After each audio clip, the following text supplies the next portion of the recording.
Welcome to Expand Your Empire, the podcast where women stop deferring wealth and start building financial power. I'm Amanda Taylor, investor, strategist, and disruptor of outdated money rules.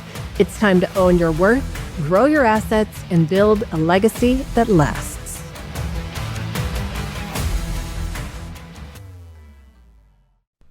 Hey, welcome back, Empire Builders. Before we begin today's episode, I want to set the stage for what might be one of the most important and unexpected conversations we've had on the podcast thus far. This episode explores territory we don't typically discuss when talking about wealth building, pleasure, embodiment, and what my guest Sharon calls erotic intelligence. And I want to be clear from the start. This conversation contains mature themes and explicit discussion about sexuality, trauma, and the body. But here is why I believe this conversation belongs in a wealth building podcast. For years, I've watched incredibly successful women who've built thriving businesses, who've broken financial barriers, who look really successful on paper, struggle with a deep sense of disconnection. They're hustling in their masculine energy, they're achieving goals, and yet feeling empty. They've built the wealth, but they haven't built the life they actually want to live. We talk constantly about wealth being more than money, about it being time freedom and choice and sovereignty and living fully, but what does living fully actually mean if we're disconnected from pleasure, from our bodies, from the ability to truly receive? Sharon's work bridges something I've seen play out repeatedly. The patterns we have around receiving pleasure mirror our patterns around receiving money, love, success, and abundance. The shame we carry in one area bleeds into all areas. And then the capacity we build to hold sensation, whether it's discomfort or joy, directly impacts our capacity to hold wealth. This conversation explores how the constant hustle, the functional freeze so many of us live in, and the cultural messages that tell us to be smaller and quieter and less demanding all show up in our bank accounts, our businesses, and our ability to hold sustainable wealth. If you're someone who's been successful but feel disconnected from that success, if you're building wealth but losing yourself in the process, or if you're simply curious about why your relationship with money feels so charged, this conversation offers a perspective you won't find in traditional financial education. This episode is not for everyone, and that is okay. But if you're ready to expand your understanding of what true wealth and sovereignty actually require, I invite you to stay open to what Sharon shares. Let's dive in. I don't want to miss anything. Yeah. Go ahead. I'm just driving in the car. I realize like how many messages we send, without meaning to. Like, your kids are like, they're playing in the yard and they're screaming and they're fully in their primal, beautiful, unrestricted, unlimited selves. And then we're like, shh, Don't be too loud. Be smaller. Yeah. Don't have too much play. Don't have too much pleasure. Like I just am having so many light bulbs more and more, as I go deeper into this journey of falling in love with myself, and how much there is to share with people and how the breakthroughs are coming, really rapidly right now. Yeah, it's amazing. Well, Sharon, thank you for joining us on the podcast. I told everybody already what we're going to be talking about, because this is a little deviation from our normal thing. But I had the pleasure of meeting Sharon in West Hollywood, which I sound super fancy. I was hanging in West Hollywood randomly. And the minute we started talking, I'm like, ooh, I want you to be on my podcast, because just the way you were talking about, and I really thought we could have such a great conversation about how what you do and what you teach and pleasure and eroticism and how that shows up in our relationship with money and with our worth, our own self-worth, whether it's in regard to money or anything else. Because just like what you said, don't be too much. And, I saw on Instagram yesterday somebody who's, the eat the rich thing. Like, don't have too much money because that means you're a bad person. Right. So we're still constricted and constrained in all areas of our life. And I think more so as women.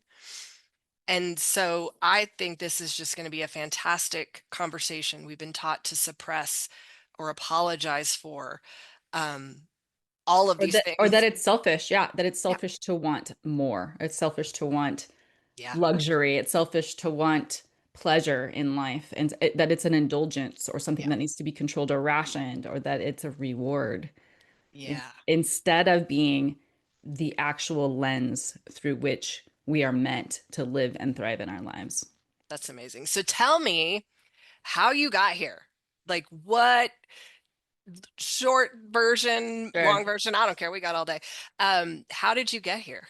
Yeah, it came from experiencing pleasure. So it started with my body's physical pleasure. And I experienced pleasure of the body at a very young age, at 5 and 6. First at 5 through the babysitter's husband who was interacting with me, and then at 6 through, with my older brother.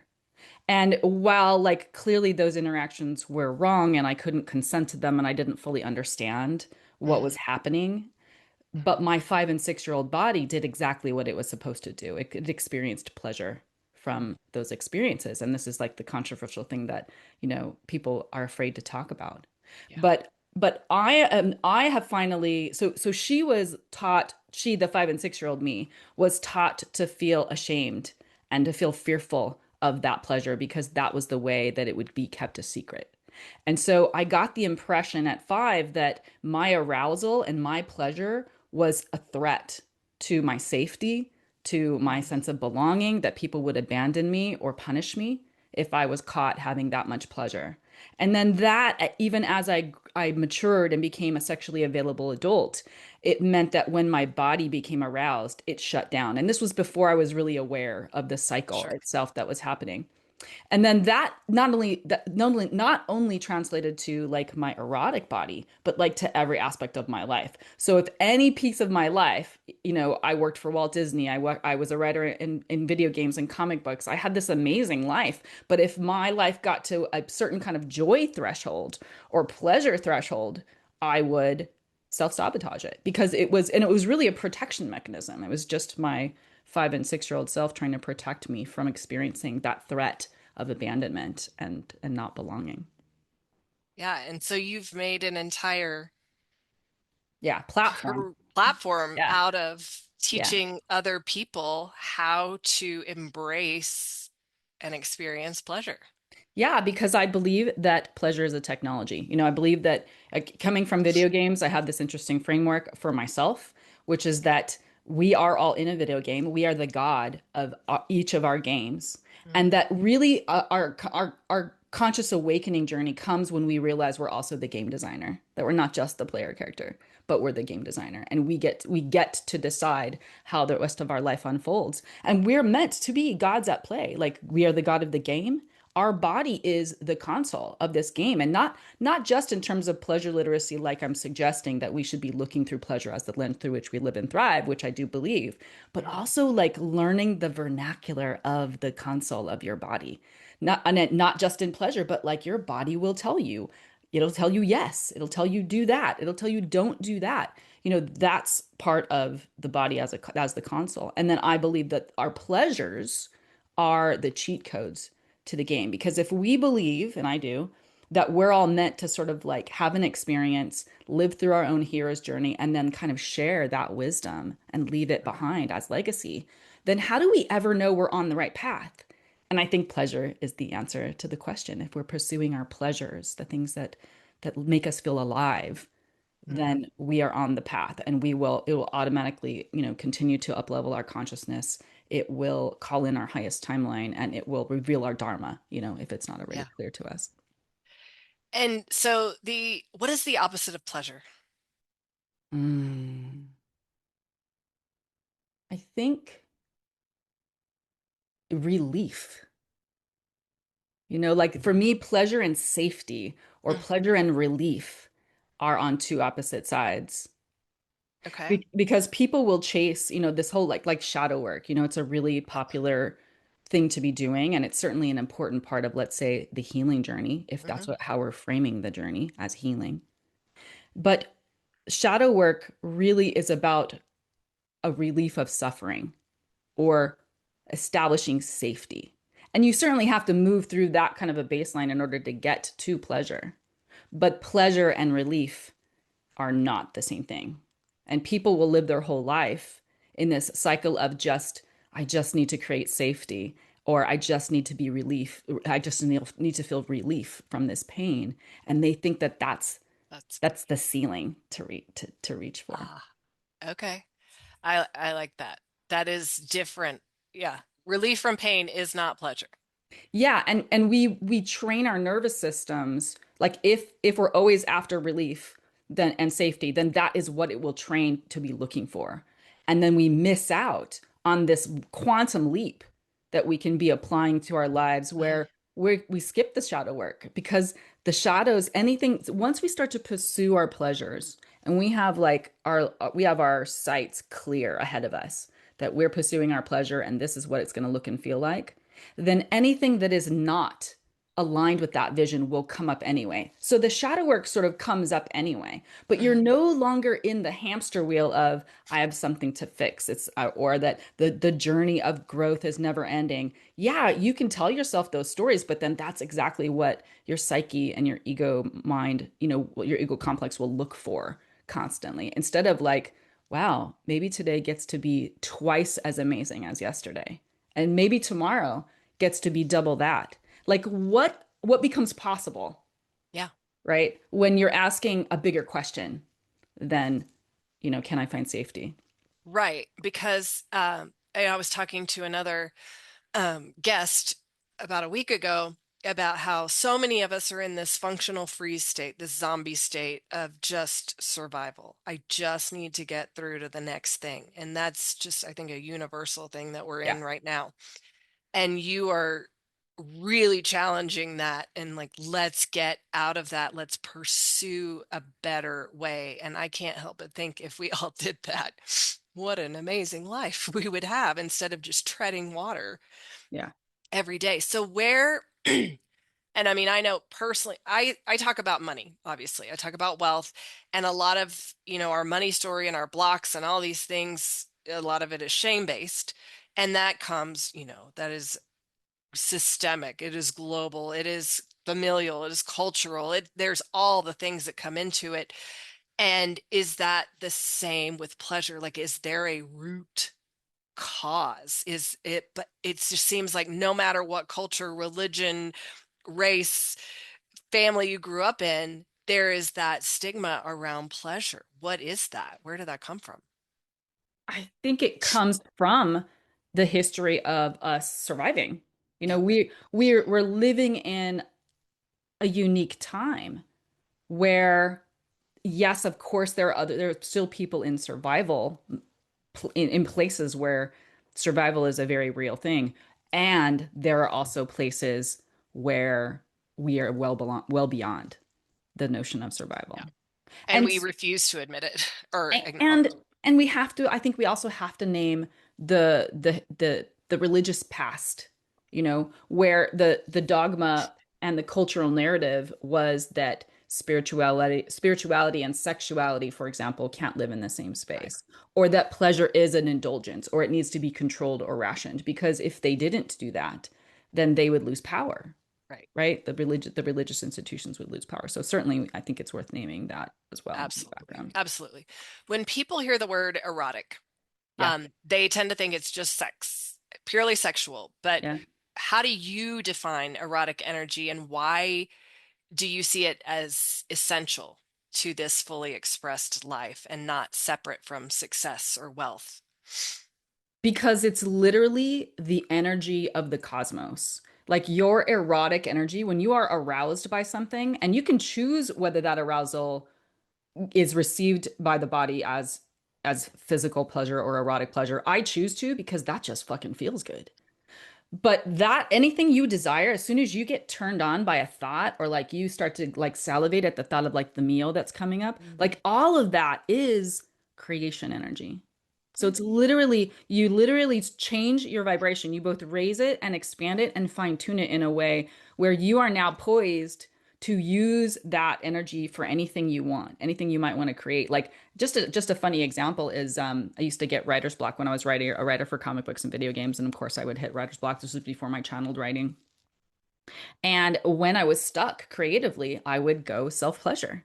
I would not pleasure to finish, but I would raise my vibration and this having it like vibrating at this potent big desire arousal energy, and then I would go back to the computer, and inevitably I would see the links that I couldn't see before, because pleasure changes your perception. Like if you're in a good Yeah, mood, somebody being an asshole on the freeway just doesn't hit you in the same way. And so that's true. you're already vibrating at a particular frequency, and you can fucking self-pleasure your way through your past traumas. You can do the same as integration. You can use pleasure as integration. Like when you do these big healings and your body is sort of taken down or it's detoxing, you can self-pleasure, through the integration process too. Pleasure is just it's a healing modality. It's a compass. It's the way the divine speaks through the body. So it's a language. It's so many things. And I really believe that we are meant to be gods at play. And that we're artists, and our lives are the masterpiece that are meant to play out in front of us. Yeah. You said something to me that night that we first met, and you said we want to talk about erotic wealth. Yeah. And that's something far beyond money. And I talk on here all the time. Wealth is not about money. It's a full body experience, spiritual, emotional, physical. How does someone know like they're financially successful on paper, but they're erotically bankrupt? Yes. Yes. And your ability to receive sensation, and Mhm. especially pleasure, for me, the way it works for me, and it seems to keep playing out this way, which is the more capacity you have to hold sensation, especially pleasure, Mhm. the more capacity you have to hold wealth and love and prosperity and success.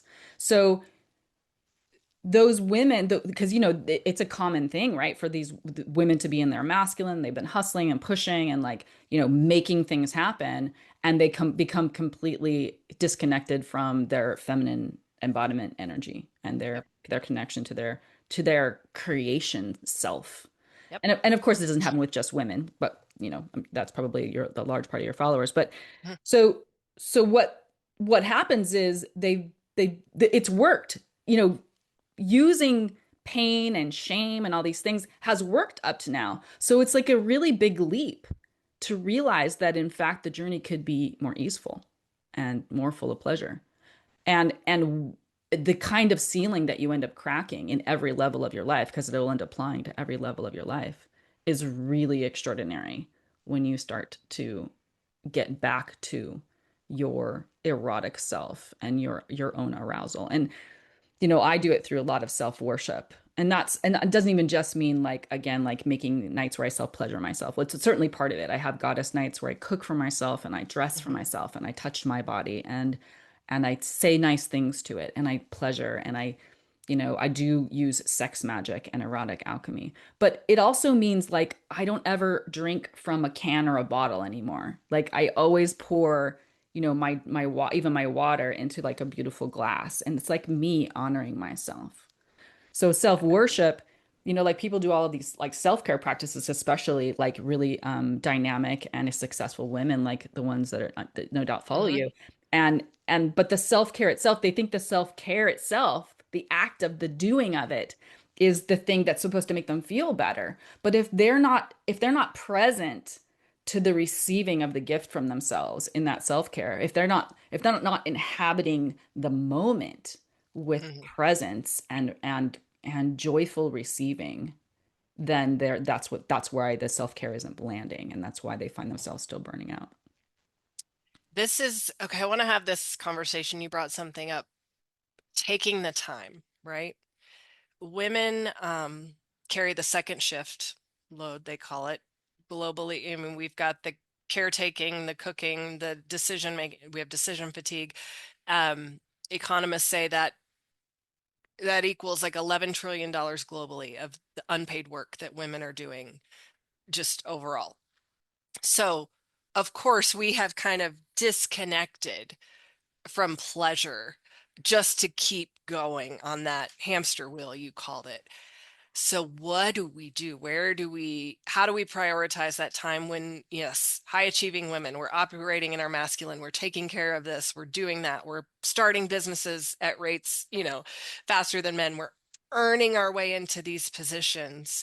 Yes, we know we need to tap into that feminine, that creative, and it all seems overwhelming. What do we do? You do it in the way that you're approaching the moments that already exist in your life. Like you that I mean it's so it starts with a decision Mm-hmm. to pull your camera back a level, you like an aperture, so that you can notice like, oh, I'm sitting at my desk right now. I'm having a conversation. How could I make this moment 5% more pleasurable? Can I adjust the way I'm sitting? Can I put a scarf around my neck? I love goosebumps. So like you'll sometimes see me like touching my skin because that just brings me pleasure to do that. I can feel the contrast right now. My fingers are cold, so I kind of really like the contrast right now. So like, and then noticing, like, so I chose to touch myself, and now I'm tuning into the contrast. It often is contrast that is so pleasurable. So like taking the time to do that. I didn't take any extra time Yeah. to do it. It's the awareness. Yeah, And the I think that participation. that goes back to that cultural functional freeze. We're not tuned in, we're not connected. We're not even paying attention. Even if our body is giving us signals, are we listening? And I think Yeah, that's a common thing. I'm reminded of there's a thing called the sacred pause that people talk about. Like so before they realize they're going to maybe be reactive to something, they can feel that Mm-hmm. reactivity coming up. And so they take a moment and they take a breath, and that breath is the sacred pause and it kind of gives them back to themselves in a moment where they can then choose, how are they going to respond to that moment. And I believe in what I'm calling the pleasure pause. I might even might even do like one of those like small vibe coded apps, that we learned Oh, about at yeah. that I learned about at that Yeah. West Hollywood thing, because it could, and then it would alert you. It would just bug you during the day so that you could stop and on purpose look around for something that would create pleasure for you, either beauty that you might see or that Mm-hmm. you might touch yourself, however it is that you receive pleasure. We can use our own love languages to our advantage here too. But I want to create this thing that like you get reminded throughout the day Yeah, to on purpose instead of like taking a breath and again looking for relief, taking a moment to look for pleasure that's true. and beauty. Yeah. I know Richard Rudd has an app for a 3-second contemplation throughout the day that reminds you. So that's similar. Um, so we talk a lot about pleasure and how that expands you. So and everybody's like, oh, that's great. But let's talk about the contrast of shame and let's really show people the evidence. Like, how do you see that blocking people from expansion, whether it is financially or creatively or relationally? Like, yeah, we can talk all day about, yeah, pleasure is going to make your life better, but how do we show the evidence of how that shame is blocking them?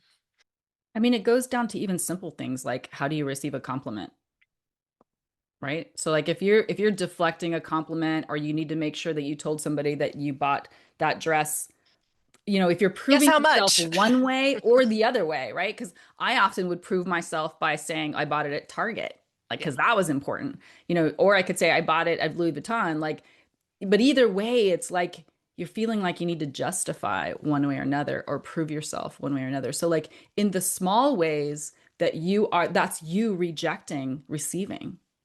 So we have to open our own receiving channels again. We have to allow people to buy things for us. We have to allow someone to open the door for us. We have to welcome the ways that the universe is already trying to give to Yeah. us by not blocking it. And that's so true in so many ways. I think we are limiting receiving. And, people talk about that in business all the time. If you're not ready to receive, you're deflecting clients, you're deflecting business, you're deflecting money all the That's it. time. That's So it. And it's, also, I'll mention too, like, I've always found this really fascinating. And Katie introduced this idea to me. I know that our mutual friend, but yes. it was the idea of attachment styles. Hmm. Like if you have an attachment style like insecure attachment or anxious avoidant or something like that, that's likely also your relationship to money. And I have found that to be true. Ooh, Right. So my interesting. my anxious attachment style used to express itself in ways that I was like constantly looking for validation on like, do they like me? Do they love me? Are they going to Yeah. leave me? But once I got through that part of it, and I no longer I'm secure attachment with regards to like the worry of whether the relationship will continue. But then I worry, like I hoard money. Like so, like I getting money is not really so I can receive the money, but like then holding on to it and I Yeah. hoard it and I get nervous that I'm going to luse it, which again, that's classic anxious attachment. I'm like, oh. Yeah. It's clingy. And even I'm pulling the little threads on that, but I'm mostly through it, but I occasionally have a little thread that I see that I We don't, all do. I Yeah. still work on. Um, I love that you use the word because I use the word all the time on this podcast is sovereignty. Yeah. And I think of wealth as sovereignty. So how does being sovereign in your body and your desires translate into being sovereign in all areas of your life, your voice and your decisions and everything? Yeah, I come from the point of view, from the spiritual point of view, that I am the creator of my reality. So sovereignty has a very specific meaning to me. It means I am fully self-governing. And that doesn't just mean that I own my emotions, but it includes that too, or that I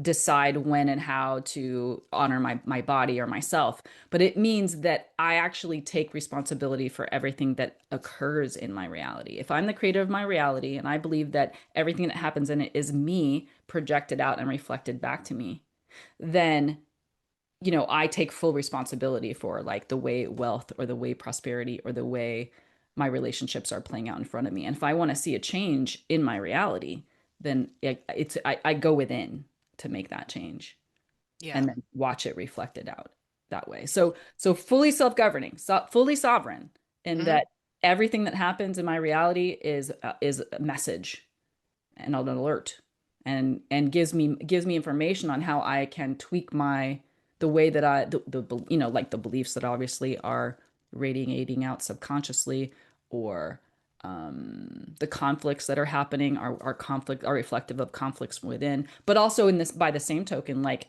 the joys and the benefits and the beautiful synchronicities and surprises that happen in my life all day long. I get to take full responsibility for that as Yeah. well and acknowledge. Yeah. And I work with a lot of people and we tend to, that goes back to the victim mindset and everything's happening to me versus, I am in control. I decide, good or bad. Like I Yep. make this decision. So I love Yeah. that. And in the same way that everybody talks about, the body keeps the score, and we talk about the body remembering trauma, and it's true.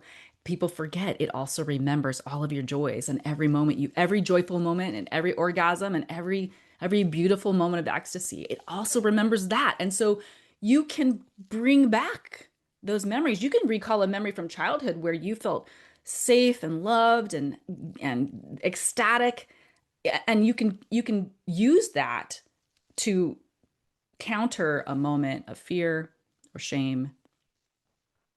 And people forget, like they're using the idea of the body keeps the score again, like from this almost like victim mentality or separation Yeah. mentality, instead of like realizing, like in the same way that we can have a pleasure pause instead of a sacred pause that's again really about a relief of suffering. We can have a pleasure pause. We can be fully engaged in joy and ecstasy and pleasure instead. I can see because I know as a high achieving woman, um, we feel like we have to be in control to be successful. So, what would you say to me and those of us who about the role of surrender when it comes to expansion? Yeah, it's about self-trust.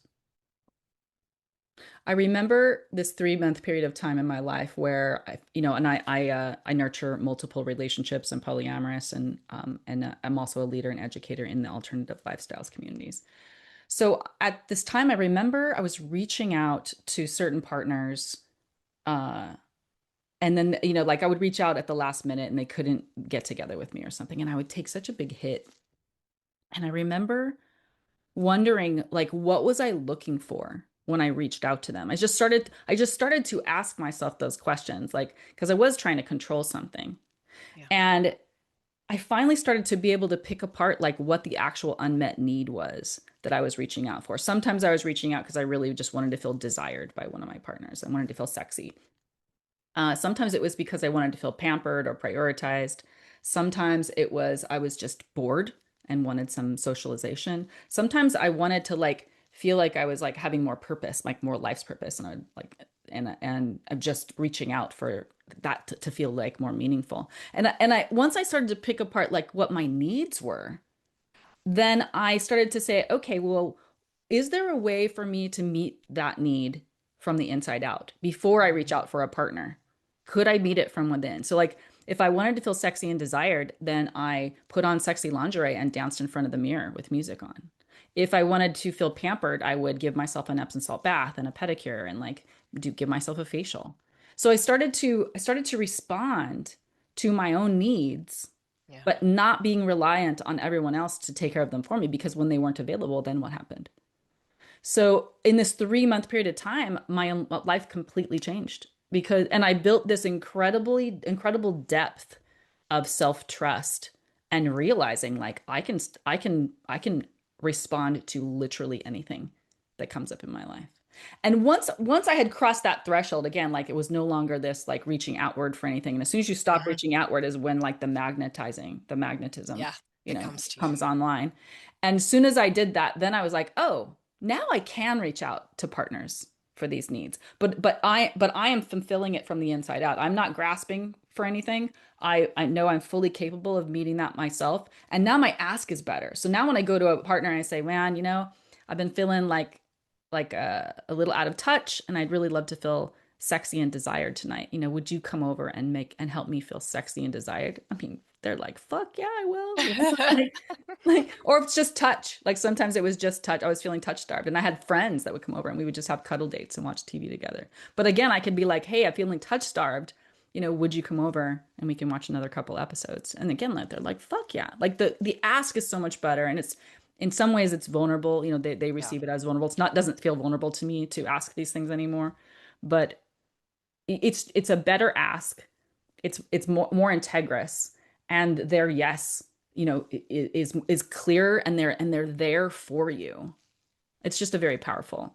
So Yeah. self-trust is the answer to what the inquiry is you start to build self-trust with yourself by surrendering to whatever is coming up in your field in that moment.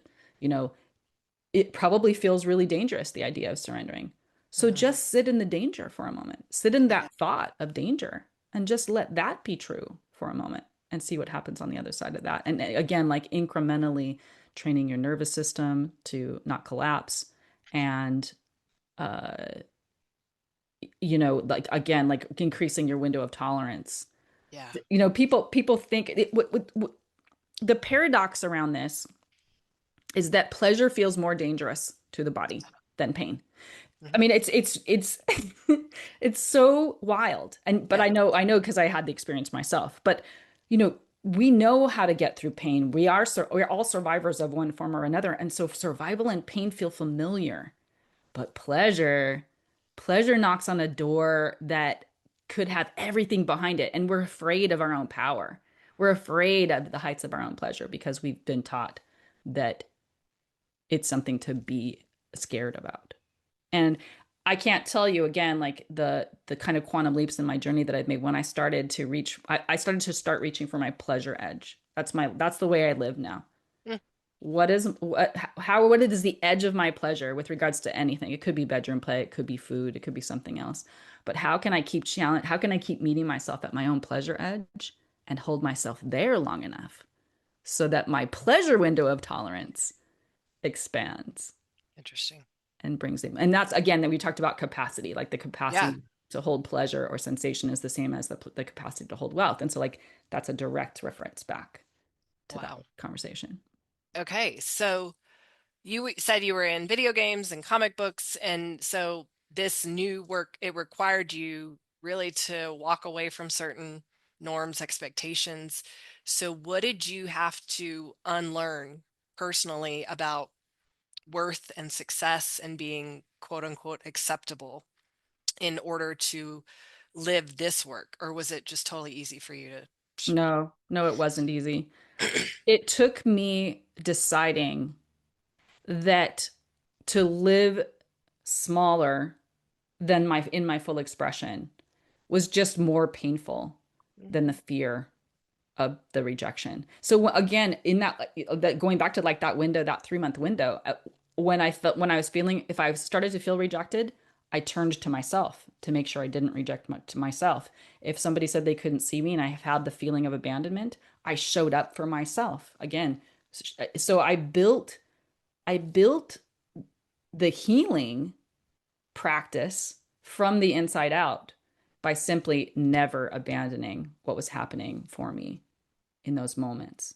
And so again, building that self-trust, and then every relationship now benefits because I've repaired the relationship to myself. Yeah. And you built the same capacity on both ends, right? You Yes. built the capacity to acknowledge the discomfort as much as the pleasure. I like that because I think we avoid the discomfort just as much. And if we can't experience one, how can we fully experience the other? We have to learn the And entire and spectrum. at the risk of getting a little, edgy in terms of like what I'm about to share, but like maybe your followers will know this. So, there's your first experience of having your G spot stimulated. Hmm. And it's not comfortable when you first experience it. It's just a lot of sensation, and your mind and body aren't fully equipped to wrap their brain around, is this pleasure? Is it not? I'm not sure. And it takes time and the blood flow and the circulation for your mind and body to go, "Oh, wait, this was an intense sensation, but now, can I play with the story? Can it become pleasurable?" And it doesn't just happen. You can actually decide that something uh, Yeah. feels pleasurable instead. But that process of this just feels like a lot of intensity to, okay, I'm able to hold the intensity now.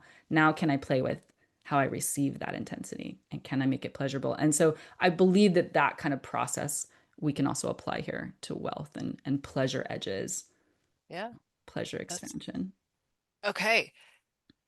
You, I had another question. So, for somebody listening who's really intrigued but also uncomfortable, what is a grounded like first step to reconnecting with pleasure without like blowing a fuse in their nervous system? Yeah, literally, like we talked about, earlier, like what's just 5% more pleasurable Yeah. to you in this moment? What does that look like to you? Is it the warmth of the hot cup of tea that you're holding? Can you tune into that and just be present with the pleasure of that? Like, so again, like, because I have a lot of people who are like, well, why bother touching my body? I can't feel this or I can't feel that. But it doesn't start there. Like, Mm, you'll get there and you will feel inspired to get there. yeah. But it starts with being more present and inhabiting this moment, looking on purpose for ways to receive it through layers of sensational pleasure and sensational aliveness. That's actually one of the pillars of my pleasure renaissance movement, is sensational aliveness, and teaching people how to get present and to tune their sensational like satellite dishes, Yeah. and then layering them. Like, can I receive the sound and the sight and the wind on my skin and the heat on my skin? Like, can I tune into them all at once? Yeah. How do we start to listen to that desire as information, not impulse? Like, how do we not brush over it? Like you said, just noticing, um, I guess, and yeah, I just think that's it. It's just being Just bringing that allowing awareness, allowing. allowing the desire. allowing that desire, like nobody, you don't even have to share with anybody what you're Mhm. thinking. Like something that really makes like turns you on, and you can interpret that any way that feels like arousing. Yeah. You don't have to share with anybody what is arousing you in that moment. It's yours. Mhm. But once you have it, once you've stirred up the energy, you can do anything you want with it. Again, you can apply it to business, like on a creative Yeah. idea that you need a breakthrough on. You can literally feel it and move it around in your body and like actually create orgasm. You can do that too. That's a skill you can learn. So let's play with this. If erotic intelligence were taught, period, but alongside like financial literacy, what would people, or what do you think people would change about how we build wealth, how we live our lives? Like if erotic intelligence were just taught, period, Yeah. around everything, what do you think would change? I think we would know. I think we'd know in our bodies. We'd actually have the embodied knowing that our relationship to our pleasure is no different than our relationship to wealth. It's just another consciousness. Yeah. So, if we choose to say that in fact money loves to play with me and money is not just another form of pleasure, how would that relationship look and feel different? Yeah. And that's the thing I want everyone to take away from this episode is just if we change that lens, what becomes possible that wasn't before? And I think that's what you want to open people up to is new possibility. And you're just sharing what has changed for you and what you've experienced and how your life has become exponentially better Yeah. by embracing this.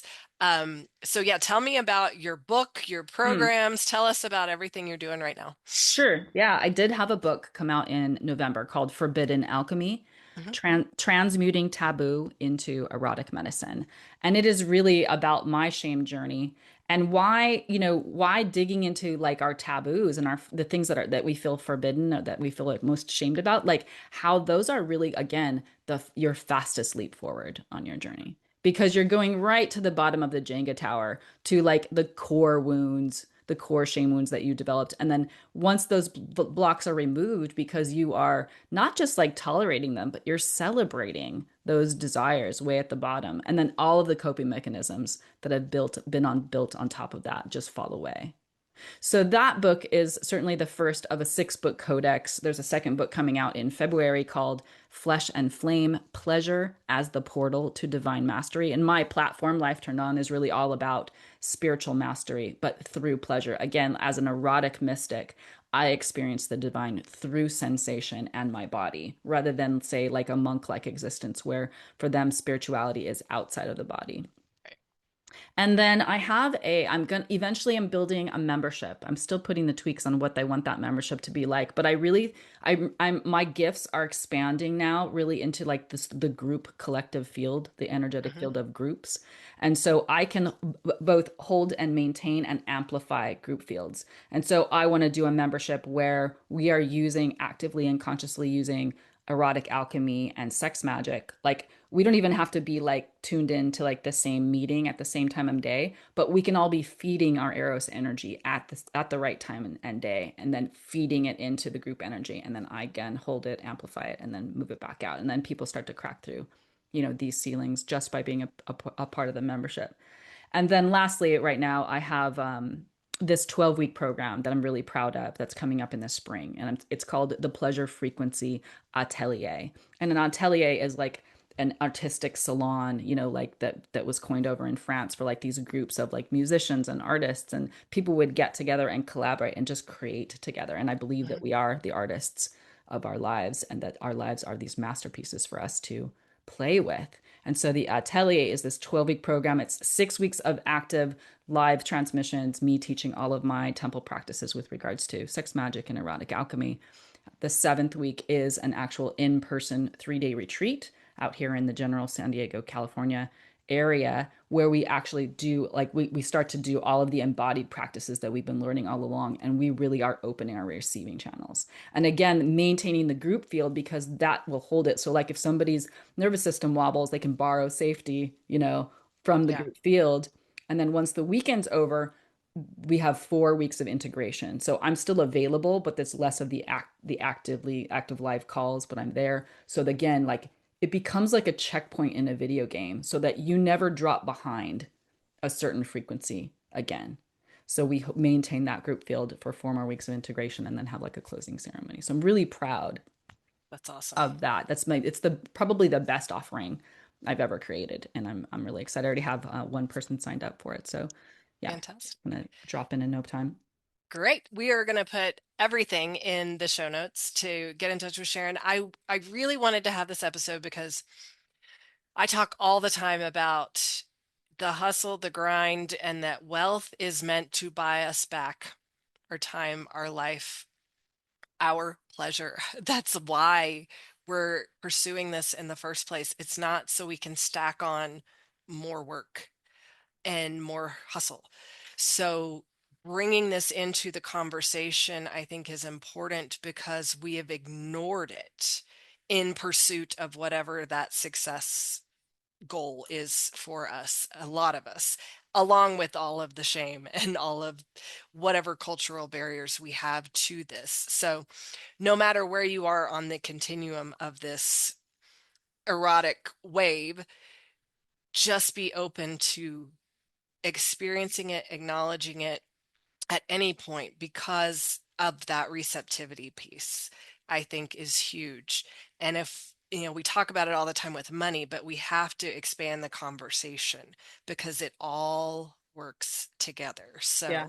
And how often are we reaching for money or for client work or whatever, or success as a relief of suffering or for safety? Yeah. And what happens is it ripples back and you lose it or it never comes through.